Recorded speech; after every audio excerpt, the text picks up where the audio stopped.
bagaimana cara berintrospeksi di bulan ini, maka diturunkanlah oleh Nabi cara-cara berintrospeksi dengan 3 pendekatan utama. Ada 3 lafadznya, ini saya ajarkan yang paling ringan saja.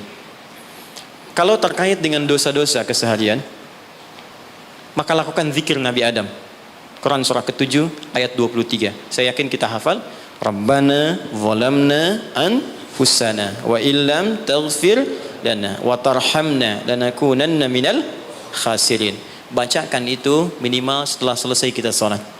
Astaghfirullah, astaghfirullah, astaghfirullah. Allahumma antas salam, minkas salam, tabarakta ya dzal jalali wal ikram. Perbanyak zikir tadi. Rabbana zalamna anfusana wa illam taghfir lana wa tarhamna lanakunanna minal khasirin. Tapi mohon sekali, ketika Anda bacakan zikir ini, jangan sekedar diucapkan di lisan. Bayangkan Anda punya persoalan apa dalam kehidupan. Jadi ketika Anda bacakan, mata Anda zalim, rasakan kezaliman itu. Ketika dengan orang tua tak bagus, bayangkan perbuatan buruk yang sedang Anda kerjakan. Begitu Anda bacakan, air mata Anda menetes, seketika ampunan Allah akan diturunkan kepada kita. Dan gugur perbuatan buruk yang pernah kita lakukan. Perhatikan rahmat Allah diturunkan.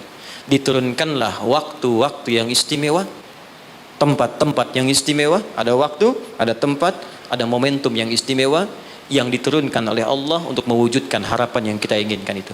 Dengan turunnya waktu itu bisa menutup di antara keutamaannya dosa-dosa yang pernah dikumpulkan dalam masa kita hidup sampai di momentum yang kita rasakan. Jadi kalau kita kumpulkan dosanya cukup banyak, kita kerjakan amalan di waktu yang spesial itu, maka seketika dosa bisa digugurkan oleh Allah Subhanahu wa taala. Ada sifatnya waktu, ada tempat, ada peristiwa atau momentum. Di antara waktu yang mulia itu, yang saat Anda kerjakan amalannya bisa menggugurkan dosa, bahkan bisa merubah perilaku kita jadi lebih baik, adalah bulan Rajab. Saya ulangi, adalah bulan Rajab. Saking pentingnya bulan Rajab ini, Allah sampai menurunkan satu ayat untuk menyandingkan keutamaannya dengan bulan-bulan haram yang lain, serta Nabi sampai meminta kita untuk meningkatkan ibadah, dan bukan sekedar meminta, tapi Nabi sendiri meningkatkan ibadah di bulan ini sebagai pembuka kebaikan di bulan-bulan yang lainnya. Apa di antara keutamaannya? Ini yang coba saya urutkan dalam sisa waktu 10 menit ke depan. Dan apa yang bisa kita raih ketika kita mengerjakan itu? Oke. 1. Rajab adalah pembuka semua bulan kebaikan. Saya tanya sebentar. Di antara sekian bulan, 1 tahun 12 bulan itu, ada bulan yang paling baik, namanya bulan apa? Ramadan. Di situ ada puasa. Setelah itu ada apa? Yang kita dapat Idul Fitri di situ? Syawal, bahkan ada puasa. Apa lagi? Dzulhijjah, ya, ada Idul Adha di situ, Dzulhijjah. Kalau kita lihat hadisnya, bulan ke-11 pun Dzulqa'dah, bulan bagus, disebut bulan haram, Dzulqa'dah. Sebelum Ramadan, itu bulan yang sangat digemari oleh Nabi, sampai Nabi banyak puasa di bulan itu, yaitu Sya'ban. 1, 2, 3, 4, 5. Ada dari 12 bulan, ada 5 bulan yang sangat istimewa, sifatnya berurutan. Sya'ban 8, 9 Ramadan, 10 Syawal, Dzulqa'dah yang ke-11, Dzulhijjah yang ke-12. Pembukanya, pintunya Rajab. Nggak mungkin bisa ke Sya'ban kecuali masuk Rajab dulu. Nggak mungkin dapat Ramadan kecuali Rajab dulu. Karena itulah Nabi bahkan pernah mengatakan dalam beberapa kesempatan, diteruskan sampai kepada kita, hati-hati, amalan-amalan ini. Bahkan ada ulama yang mengatakan, kalaupun kita nggak dapat Ramadan, minimal Rajabnya dapat. Karena itu pintunya. Dan kita nggak tahu. Tadi saya mau ke sini, Pak, di jalan itu, saya dengar informasi, ada orang yang sudah pesan tiket dan paket lengkap untuk umrah di bulan Ramadan. Ya, jadi jauh-jauh hari pesan karena tahu akan padat situasinya. Lalu tahu apa yang terjadi? Ternyata harap-harap ingin ke Ramadan, masuk bulan Rajab, wafat semua orang itu. Semuanya. Ini sangat menarik ini. Baru tadi saya di jalan, ya, dapat informasi, ada seorang syekh dari Timur Tengah, dia ceramah, ada sekelompok orang berharap-harap dapat kemudian berangkat di Ramadan, tiba-tiba wafat dia di bulan Rajab. Sampai ulama ini mengatakan, kalau tak dapat Ramadannya, karena kita nggak tahu kapan pulang, minimal Rajabnya. Maka apa yang kita lakukan di bulan Rajab ini seperti Nabi pernah contohkan kepada kita. Maka mulai dengan kalimat yang pertama, turun Quran surah 9 ayat ke-36. Saking pentingnya bulan ini, ada ulama mengatakan karena bulannya penting dan istimewa, maka setiap muslim mesti mengetahui keistimewaannya. Saya khawatir begitu bulan ini berhenti, kita kehilangan keistimewaannya. Maka keutamaan yang pertama ada di Quran surah ke-9 ayat ke-36. Saya agak cepat. Inna iddatash syuhuri 'indallahi 12 syahran fi kitabillah. Kata Allah, jumlah bilangan bulan setahun ada 12. Yauma khalaqas samawati wal ard. Sejak diciptakan langit dan bumi aku telah tetapkan setahun 12 bulan. Minha arba'atun hurum. Dari 12 itu ada 4 yang spesial. Disebut bulan hurum. Ingat teman-teman, ada haram, ada muharram, ada al-muharram, ada muhrim, ada mahram, ada hurum. Itu beda. Haram, hukum. Larangan mengerjakan sesuatu. Apa hukumnya mabuk? Haram. Ingat, apa hukumnya mencuri? Haram. Hukumnya korupsi? Haram. Karena itu orang beriman gak mungkin korupsi. Awas, hati-hati. Awas, pegawai Pertamina yang beriman gak mungkin mencuri, gak mungkin nyogok, gak mungkin korupsi. Hati-hati, haram. Perbuatannya disebut muharram. Mabuk itu muharram, hukumnya haram. Jelas? Kalau kita ingin meninggalkan yang dilarang itu, yang haram-haram, tambahkan hamzah di depannya, harakatnya menggunakan ahrama. Sifatnya disebut ihram. Karena itu kalau Anda sudah mengenakan kain ihram, ada ajaran hikmah di situ, falsafahnya. Kalau sudah pakai kain ihram, maka tinggalkan semua larangan-larangan.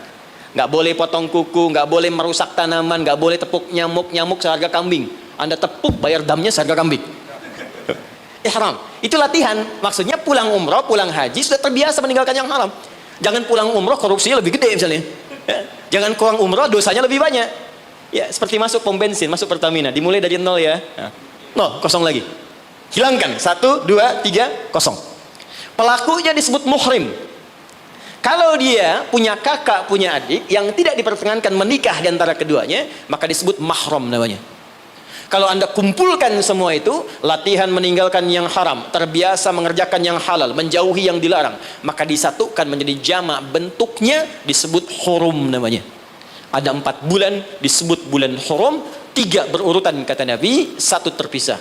Yang 3 itu Dzulqa'dah 11, Dzulhijjah 12, Al-Muharram bulan pertama, yang keempat namanya Rajab. Dan kita sekarang ada di bulan ini.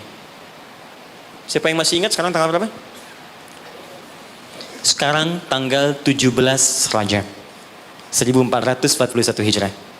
Kita sekarang ada di bulan spesial ini. Amalan pertama, apa yang harus kita kerjakan di bulan ini? Teruskan ayatnya. Dzalikad dinul qayyim fala tadhlimu fihinna anfusakum. Orang yang agamanya benar, yang Islamnya baik kata Allah, maka dia akan memanfaatkan Rajab dengan mengerjakan amalan yang pertama. Apa itu? Fala tadhlimu fihinna anfusakum. Mulai banyak evaluasi diri supaya tidak berbuat zalim, minimal berlatih di bulan ini. Amalan pertama, introspeksi diri.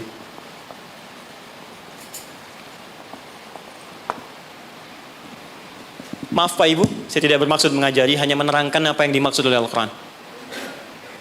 Zalim, fala tazlimu, jangan zalim. Zalim itu menempatkan sesuatu bukan pada tempatnya. Ada gelas, ada gayung. Gelas untuk nampung air minum, gayung nampung air mandi. Anda minum pakai gayung, mandi pakai gelas. Zalim namanya. Nah sekarang, anfus jamak dari nafas tubuh kita. Ya ini anfus itu jamak dari nafas nih kita, dari ujung kepala sampai ujung kaki. Setiap tubuh ini sudah diterangkan oleh Allah fungsinya. Misal, mata fungsinya melihat yang baik. Quran surah ke-24 ayat 30. 31 untuk perempuan. Lisan untuk bicara yang baik-baik. Quran surah 49 ayat 11 sampai 12. Sampai kaki, sampai ke ujung kaki, melangkah pada yang baik. Quran surah misal ke-25 ayat 69. Ya, baik, semuanya sudah diatur dari ujung kepala sampai ujung kaki. Kalau Anda gunakan setiap anggota tubuh di luar hal yang Allah telah tetapkan, berarti zalim sifatnya. Contoh, mata tadi melihat yang baik-baik. Sekarang mata dipakai melihat yang tidak baik. Berarti mata berbuat zalim dalam kehidupan. Saya tanya sampai dengan siang hari ini, berapa kali mata digunakan untuk melihat yang tak baik? Mungkin dari mata ini ada dorongan untuk berbuat yang tak baik. Itu sebabnya yang menjadikan keluar dari masjid kadang-kadang ada sepatu hilang, sendal hilang. Apa yang pertama melihat? Mata terdorong kemudian kepada nafsu. Baik, sampai ke ujung kaki, berapa kali berbuat yang keliru. Itu mungkin yang menghambat kesuksesan yang dikerjakan saat ini. Karena lisan dengan teman jadi nggak akrab. Karena pendengaran yang keliru muncul fitnah. Karena melangkah pada yang tidak benar muncul hal yang menjadikan perselisihan. Berapa banyak yang kita harus evaluasi? Maka yang pertama, ini masih ada waktu? Masih, sampai jam berapa ini? Oh, ini Pak Nanang kalau rakyatnya sudah begini nggak ada pilihan ya. Baik, tahan baik-baik. Ini terakhir bagiannya. Maka kalau kita sadar ada yang berbuat yang tidak baik, maka saya berikan gambaran singkat bagaimana cara memperbaikinya. Sekarang lihat sini. Teman-teman masih ingat nggak pemilik rezeki siapa? Allah. Yang punya kedudukan siapa? Allah. Yang punya kebijakan siapa? Allah. Sekarang kita bekerja kan supaya Allah kasih pada kita kan? Nah, sekarang kata Allah, kerjakan ini, jangan lakukan ini. Lalu Anda mengerjakan yang dilarang oleh Allah dan berharap mendapatkan apa yang akan diberikan oleh Allah, maka mustahil. Sekarang nggak usah bicara tentang Allah lah. Anda ingin dapat sesuatu, tapi dengan orangnya punya hubungan buruk, kan mustahil bisa dapat yang diinginkan. Anda mau datang ke si B, tapi Anda tidak punya hubungan baik dengan si B. Apa yang tidak diinginkan si B, Anda kerjakan, mustahil Anda dapatkan. Sekarang karena itu Nabi ilustrasikan begini. Kalau ada orang yang dalam hidupnya sering menyalahi perintah Allah dalam kehidupan, bukan hanya hablum minallah, tapi juga hablum minan nas. Karena hukum kehidupan dunia nanti diikat oleh hukum dunia. Akhirat diikat dengan kaidah akhirat. Jadi kalau Anda ingin kaya, ya Allah, kaya itu dunia. Maka hukum dunia diturunkan. Kerja itu hukum dunia. Jujur hukum dunia. Maaf, punya attitude yang baik, hukum dunia. Membangun hubungan baik dengan sesama pun hukum dunia. Maka dari itu, maaf, sekalipun Anda punya hubungan yang tidak baik, bukan dengan muslim, dengan non-muslim misalnya punya perilaku buruk, yang tidak diperkenankan oleh syariat. Anda bohong pada non-muslim, Anda misalnya zalim pada non-muslim, berlaku juga, jangan harap karir Anda sukses. Sama persis. Ya, sekarang perhatikan baik-baik. Kalau ada orang berbuat maksiat kepada Allah, melanggar dua ketentuan tadi, maka kata Nabi, naqtas sauda. Diberikanlah kemudian di atas katup hatinya noda-noda hitam. Semakin banyak dikumpulkan, semakin menutup seperti ini. Kalau sudah menutup begini, banyak maksiatnya, banyak salahnya, banyak kurangnya, bukan hanya pada Allah tapi juga hubungan dengan manusia, maka anna yustajabu lidzalik. Bukan Allah nggak mau kabulkan doanya, tapi mental setiap diminta. Perhatikan.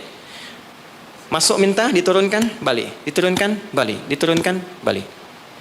Setiap dimintakan. Nabi pernah mengisahkan seorang thumma dzakara rajulan yutilus safara asy'atha aghbara. Ada orang datang berkelana pengen berdoa kepada Allah menempuh perjalanan panjang. Doa yang dikerjakan saat perjalanan panjang cepat dikabulkan 2 kali lipat dari yang biasa. Kemudian menyebut nama Allah al-asmaul husna. Doa yang dibuka dengan al-asmaul husna cepat dikabulkan. Yang ketiga dia mengangkat tangan. Doa yang dilakukan dengan mengangkat tangan cepat dikabulkan dibandingkan dengan yang diam. 3 amalan dia kerjakan 6 kali seharusnya lebih cepat dikabulkan. Tapi apa komentar Nabi pada saat itu? Anna yustajabu lidzalik. Bagaimana doanya bisa dikabulkan? Jadi begitu dia minta dengan keadaan itu, mental lagi. Apa penyebabnya? Maaf, mat'amu haram. Karena dia cari kerja dengan cara yang haram. Mashrabu haram, minumannya haram. Malbasu haram, pakaiannya haram. Wa ghudhiya biharamin, dan perilakunya haram. Ya, tidak cukup kita bisa mendapatkan kelancaran dalam usaha dengan sekedar sholat. Sholat memberikan keberkahan, kemudahan, kelancaran. Kalau hubungan dengan manusianya buruk, juga sama akan menghambat. Dengan ibu Anda kurang baik, dengan ayah Anda kurang baik, dengan istri, dengan suami kurang baik, itu mungkin bisa menghambat kepada karir pekerjaan Anda. Apalagi kalaupun ini baik, dengan suami baik, istri baik, tetangga baik, tapi kalau dengan Allah tidak baik, maka ada sesuatu yang tidak mudah kita dapatkan dalam kehidupan. Terakhir, bagaimana cara berintrospeksi di bulan ini? Maka diturunkanlah oleh Nabi cara-cara berintrospeksi dengan 3 pendekatan utama. Ada 3 lafadznya, ini saya ajarkan yang paling ringan saja. Kalau terkait dengan dosa-dosa keseharian, maka lakukan zikir Nabi Adam. Quran surah ke-7 ayat 23. Saya yakin kita hafal. Rabbana zalamna anfusana wa illam taghfir lana wa tarhamna lanakunanna minal khasirin. Bacakan itu minimal setelah selesai kita salat. Astaghfirullah, astaghfirullah, astaghfirullah. Allahumma antas salam, minkas salam, tabarakta ya dzal jalali wal ikram. Perbanyak zikir tadi. Rabbana zalamna anfusana wa illam taghfir lana wa tarhamna lanakunanna minal khasirin. Tapi mohon sekali, ketika Anda bacakan zikir ini, jangan sekedar diucapkan di lisan. Bayangkan Anda punya persoalan apa dalam kehidupan. Jadi ketika Anda bacakan, mata Anda zalim, rasakan kezaliman itu. Ketika dengan orang tua tak bagus, bayangkan perbuatan buruk yang sedang Anda kerjakan. Begitu Anda bacakan, air mata Anda menetes, seketika ampunan Allah akan diturunkan kepada kita. Dan gugur perbuatan buruk yang pernah kita lakukan. 2, ini cepat, ada dosa yang terkait dengan aktivitas pekerjaan yang sedang kita lakukan. Kenal Nabi Yunus? Bagus. Nabi Yunus itu kan berdakwah, bekerja, beraktivitas. Cuma sayang dalam pekerjaan itu tantangannya begitu tinggi. Nanti ada lain kali kalau ngaji kesini lagi, jangan ngambil yang jauh-jauh ya. yang Anda butuhkan aja. Ya, ini kan teman-teman ada di dunia pekerjaan. Kenapa Anda nggak mengeluarkan fikih bisnis dalam Al-Quran? Manajemen misalnya bisnis dalam Al-Quran, tentang pekerjaan, itu aja yang dibahas. Itu lebih terasa nanti apa yang kita butuhkan, itu yang kita dapatkan. Ada di Quran cara misalnya memudahkan kita mendapatkan kemudahan dalam pekerjaan. Tantangannya apa saja. Ini yang terjadi kalau Anda bisnis begini. Ini yang mungkin terjadi pada orang. Penyakit ini yang muncul dari ria untuk diri yang meraih kesuksesan, dari yang iri hati, yang dengki, mengobatinya bagaimana? Ada semua. Nah, Nabi Yunus salah satu tipikal yang dicontohkan oleh Allah. Sedang beraktivitas, bekerja, dapat tantangan tidak biasa. Ingat ini ya, kalau tantangannya begitu tinggi, maka lawannya sepadan. Di balik itu Allah ingin menganugerahkan anugerah yang tidak biasa. Karena ujian berat tidak akan diberikan pada orang kecil. Ya, jadi kalau Pertamina misalnya sedang menghadapi ini sesuatu yang besar, tantangan besar, artinya di balik itu ada anugerah besar yang akan dihadapkan kepada Anda. Karena itu ingat baik-baik. Dalam konteks ini Al-Quran mengatakan hanya orang-orang besar yang bisa melewati itu. Kadang-kadang di situ akan kelihatan orang yang cuma malas numpang kerja saja akan terlihat. Orang yang butuh tantangan dia akan dihadapkan pada kesuksesan. Secara singkat, dakwah diusir, masuk ke kapal sampai dilemparkan ke lautan. Ya, jadi dakwahnya diisengi, diusili sampai yang terakhir puncaknya dilempar ke lautan, masuk dalam perut ikan paus. Saya mau tanya sebentar, kalau masuk perut ikan paus kira-kira pengap atau tidak? Sudah pernah masuk? Pengap, gelap, sulit kan? Baik ya? Nah, gambarannya nonton film Pinocchio kelihatan kan? Nah, sekarang lihat baik-baik. Ketika Nabi Yunus alaihissalam ada dalam perut ikan paus itu, sempat terlintas dengan sifat kemanusiaannya. Kapan saya bisa keluar dari persoalan ini? Kapan Allah tolong saya? Itu fitrah kemanusiaannya. Tapi fitrah kenabiannya karena beliau maksum diluruskan oleh Allah, jangan mengeluh. Ini jalan menuju kesuksesan. Bagian dari kebaikan yang mungkin kamu akan dapatkan. Lakukan zikir ini, begitu diucapkan zikirnya, dikeluarkanlah dari kesulitan itu. Saya mau tanya sebentar. Tadi masuknya ke perut ikan apa? Ikan paus. Tapi ketika dikeluarkan, bahasa Qurannya bukan saya keluarkan dari perut ikan paus, tapi Allah katakan dengan kalimat yang sangat indah. Di ujungnya ditutup, siapapun yang punya persoalan yang sama seperti Yunus, kalau melakukan zikir yang sama, aku akan bebaskan dari setiap kesulitan aktivitas yang sedang ia lakukan. Buka Quran surah ke-21 ayat 87 sampai 88. Wa dhannuni idh dhahaba mughadiba fa dhanna an lan naqdira alayhi fanada fi dhulumati alla ilaha illa anta subhanaka inni kuntu minal zalimin fastajabna lahu fanajjaynahu minal gham. Masuk ke perut ikan paus tapi dikeluarkan bahasanya menggunakan gham. Apa itu gham? Gham itu secara singkat awan gelap yang menaungi, ghammun. Orang Arab menggunakan kalimat gham pada setiap peristiwa yang membuat kita gelap, pengap, lelah, capek. Anda yang ngajukan tender, Anda yang dapat proyek diserobot oleh orang lain, bukankah tiba-tiba merasa lemas? Langsung gelap, padahal matahari begitu terang. Jadi nggak enak makan, jadi lunglai, tiba-tiba stres. Ya, dirawat saja. Anda yang mencoba melamar, tiba-tiba dipinang oleh orang lain. Ya, gelap, capek, lunglai. Ya, gelap itu gham namanya. Jadi, maaf, ada orang yang memang nggak masuk ke perut ikan paus, tapi mengalami peristiwa yang luar biasa. Tantangan besar, jahilin orang, oh, kok mesti saya? Tiba-tiba keluar di lisan, ya Allah kenapa saya? Saya tahajud, saya puasa juga, saya baca Quran juga ya Allah. Apa kurang saya? Kurang sabar. Ya, ternyata kadang-kadang terucap teman-teman sedang kerja, ya bebannya begitu tinggi, udah gali-gali, udah tahajud, minyaknya nggak dapet, ya, atau tiba-tiba sudah dibilang nggak dapet, terus diambil orang gitu.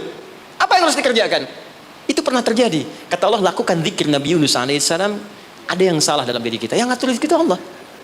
Jangan mengeluh. Ya, 2 kali lipat motivasi munculkan lagi, petakan lagi, tambah lagi pengetahuannya, kerja lebih maksimal lagi, maka pembukanya dibuka dengan kalimat zikir. Ini yang membebaskan kita dari kesulitan. Jadi kalau Anda sedang praktek kerja dimanapun, offshore-kah itu atau di darat-kah, atau ada kesulitan di kantor, bacakan zikir ini. Ini bagian dari hal yang ketika kita bacakan bisa menghilangkan kesulitan yang kita sedang rasakan. Rabbana, masih ingat? Wa nada fi dhulumati alla ilaha illa anta subhanaka inni kuntu minal zalimin. La ilaha illa anta subhanaka inni kuntu minal zalimin. Rutinkan zikir itu, terutama kalau mendapatkan kesulitan dalam pekerjaan-pekerjaan atau beraktivitas. Yang terakhir saya tutup, sekarang sedang banyak penyakit menyebar di mana-mana, sampai orang yang sakit biasa pun dicurigai, batuk di kereta tiba-tiba digulung, batuk di pesawat dikeluarin, padahal cuma batuk aja gitu kan. Ya, ada juga yang kemudian kena ini, kena itu dan sebagainya. Kita mesti kuat. Ya, karena kepanikan itu juga bagian dari kelemahan yang mungkin bisa menambah penyebaran virus atau apapun dengan cepat. Maka Allah mengajarkan zikir lewat Nabi Ayub alaihissalam. Kalau kita bisa kerjakan ini, maka Allah akan berikan kekuatan lebih dibanding yang lain-lainnya. Zikirnya ditemukan di Quran surah ke-21 ayat 83 sampai dengan 84. Wa ayyuba idznada rabbahu anni massaniyadurru wa anta arhamur rahimin. Saya ajarkan zikir ini tidak main-main.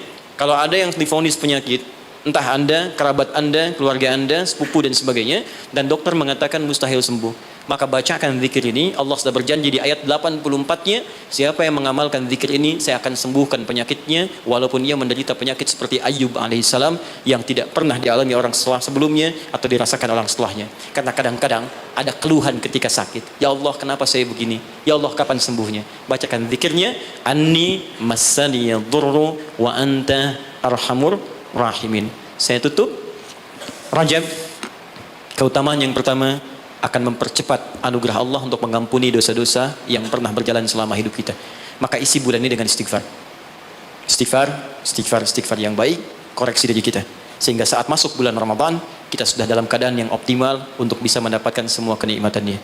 Maka mohon izin, maaf, pulang dari sini, coba cek dulu Pak ya. Ibu di rumah dengan anak-anak mungkin ada masalah, selesaikan. Dengan pasangan hidup, di kantor, jangan sampai itu yang memberatkan Anda ketika pulang kepada Allah Subhanahu wa taala. Ini bagian pesan yang pertama. Yang kedua, tingkatkan amal saleh. Ya, Ibnu Abbas mengatakan, orang yang sengaja maksiat di bulan Rajab, karena tadi ada ayatnya, maka dosanya 2 kali lipat di hari biasa. 2 kali lipat. Di orang yang bikin hoax sekarang ini, jadi buzzer, jadi macam-macam, itu 2 kali lipat dosa hari biasa. Bahkan zaman jahiliyah pun kalau muncul Rajab itu puasa maksiat Pak, bisa puasa maksiat. Di orang jahiliyah, Abu Jahal dan kawan-kawan itu kalau dicela di bulan Rajab, balasnya bulan depan. Jadi libur dulu gitu. Nah, sekarang orang jahiliyah aja takut bermaksiat di bulan Rajab. Maka bagaimana dengan kita yang masuk dalam nilai-nilai kebaikan? Ya, 2 itu. Sama persis dengan orang yang berbuat baik, pahalanya 2 kali lipat di hari biasa. Itu nasnya ada tersambung pada Ibnu Abbas radhiyallahu taala anhuma. Dari sini Nabi menganjurkan kita kemudian mengistimewakan bulan ini dengan meningkatkan amal soleh. Saya tutup, ada satu amalan yang kalau Anda kerjakan bisa menggabungkan keseluruhan yang tadi. Amal itu disebut dengan puasa namanya. Saya ulang, amal itu disebut dengan puasa. Sebab orang puasa akan otomatis meningkatkan amal soleh yang lain. Orang puasa, sholat sunnah dikejar. Jangankan yang fardu. Anda nggak puasa, belum tentu sholat sunnah. Tapi kalau sedang puasa, jangankan fardu, ketinggalan sunnah Anda bisa gelisah. Lihat Ramadan. Ibu-ibu berani naruh sajadah, bertarung saat maghrib, bukan untuk isya, untuk tarawih. Simpan sajadah saf paling depan tuh. Ya, padahal tarawih hukumnya sunnah kan? Nah, jadi sunnah itu dikejar, nggak ada yang minta, dicari-cari. Anda Ramadan cari yatim fakir macam. Kenapa? Sedang puasa. Yang kedua, puasa bisa menghambat maksiat. Nggak ada orang demi Allah saya katakan, koruptor kalau puasa, nggak korupsi dulu. Ya, pencuri nggak nyuri dulu. Puasa, karena psikologi orang puasa nggak mau berbuat maksiat, takut batal puasanya. Orang pemarah pun semarah-marahnya sedang puasa bisa berhenti marah. Buka jam 6 kurang 5 diprovokasi. Dia diam aja. Istrinya nanya, papa nggak marah? Ntar habis buka. Dia tahan. Nah, jadi tolong hidupkan bulan ini. Yuk kita mulai. Jangan coba dulu pelan-pelan ya. Jangan langsung tinggi-tinggi. Sehari dulu puasa. Sekarang Kamis, tunggu Senin. Karena kalau orang banyak puasa, kita puasanya akan lebih ringan. Ya, nanti kalau sudah Senin istirahat dulu, Kamis puasa lagi. Ya, supaya terbiasa nanti saat Ramadan kita sudah lebih sempurna. Tapi hati-hati karena bulan ini istimewa. Dulu banyak orang abai tentang bulan ini sehingga ada orang-orang yang tidak mengerti, berbuatlah dengan membuat hadis-hadis palsu. Ya, siapa yang puasa sehari bulan Rajab akan dapat begini. Siapa yang sholat pertama bulan Rajab diampuni semua dosanya. Pernah dengar hadis itu? Hadis itu palsu. Bahkan saking palsunya, di kitab hadis palsu pun tidak ditemukan. Saking palsunya. Tapi ada salah persepsi di masyarakat. Apa salah persepsinya? Dikira Rajab nggak ada keutamaannya karena yang diketengahkan hadis palsu. Akhirnya orang malas puasa, orang malas sholat malam. Padahal yang sahih ada. Jadi kalau ada yang sahih, kenapa menggunakan yang palsu? Jadi kalau Anda ingin sholat malam, sholat saja. Tahajud namanya.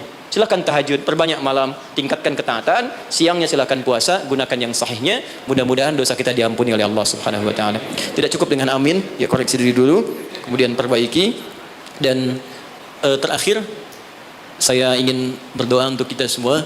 Mudah-mudahan doa kita dikabulkan oleh Allah, dimudahkan pekerjaan kita. Sebelum kita berdoa, saya ingin memberikan pesan. Bangsa kita bangsa besar. Negara kita negara hebat. Sumber daya kita banyak. Banyak yang ingin mendapatkan Indonesia, bahkan ingin lahir di Indonesia. Dan kita beruntung berada di sini. Maka saya ingin mengajak kepada teman-teman semuanya, ayo makmurkan negeri kita. Cintai negara kita, cintai bangsa kita.